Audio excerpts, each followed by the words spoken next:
Well, Amnesty International say it is controversial. The Met Police say it is useful. Let's get the opinion of Sheldon Thomas, who is a consultant on gangs across the UK. Sheldon, what's your take on this database used by the Met? Is it racially discriminatory, as Amnesty suggests? For me, the racial discriminatory would only come into it if we was in Liverpool, where we know most of the gang members are white, and if the gangs matrix list in Liverpool was filled with lots of young black youth that would make up the gangs matrix. But we're in London, and unfortunately, and I know a lot of people don't like the sound of this, unfortunately, 80% of the gangs in London are black kids. Now, we're not saying that we don't have Turkish gangs. We're not saying that Pakistani and Bangladeshi gangs are not around, and Albanian gangs, they are there. But they're a very small percentage when you look at the grand scale of things. Secondly, what you have to look at as well is that over the last 5, maybe 6 years, if you look at the murder rate amongst young black men, by black men, the perpetrators are black, the victims are black. No other community in London has got that high murder rate. Now, I'm not saying that the way the police are doing it is perfect.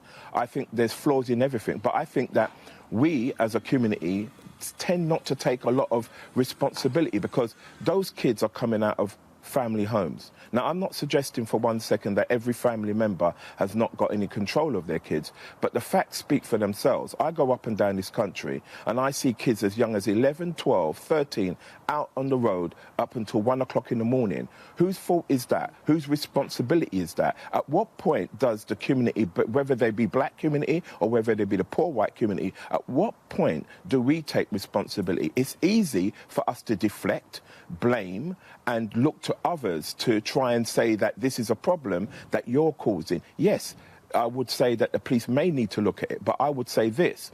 I think we have a bigger problem in our community. We're not addressing the amount of young kids who are involved in this lifestyle, who are coming from the black community. We're not addressing what is our role in this as parents. Why are we not talking about...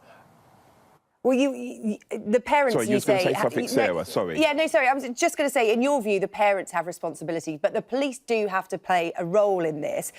We talked about the discriminatory accusation of this database, but Amnesty have also said that it is stigmatising young black men because, yes, 78% of those on this database are black, but 40% of them have no record of violence. Some of them are as young as 12. They've not done anything wrong. They're just in this database because a family member may be involved in gang violence or they may go to school with children associated.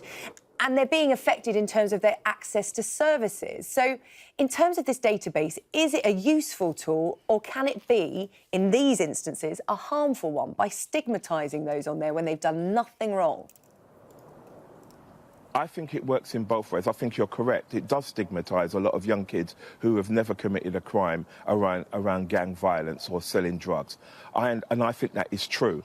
But I also think that we do need the gangs matrix because at the end of the day, we are looking at London. We're not talking about the whole of the UK where we know a majority of the gangs are white kids. We're talking about London, which has a specific problem, which is different to most cities where a vast majority of the kids involved are from the black community. Now, how we go about managing that situation, that's for the police to sort out. And I totally accept the police may have got it wrong in the way they have stigmatised younger kids, which can stop them from furthering education, stop them from jobs in the future. I totally accept that. But at the same time, what I'm not willing to do is sit here and just blame the police for absolutely everything when I know our children, my children, any child from the black community is going out and is a perpetrator as well as a victim, and we're not addressing that as a community. That, to me, is far more important, that we need to stand up as a community, as mothers, as fathers, and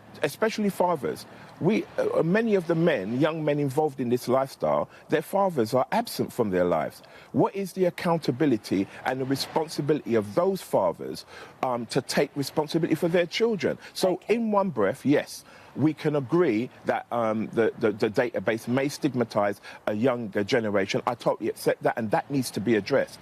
But what also needs to be addressed is that we in the community need to look at ourselves and ask ourselves, what are we doing to manage the behaviour of our children? OK, Sheldon Thomas, a former gang member, now a youth worker, picking up the pieces. Thank you so much for talking to us here on Sky News this morning.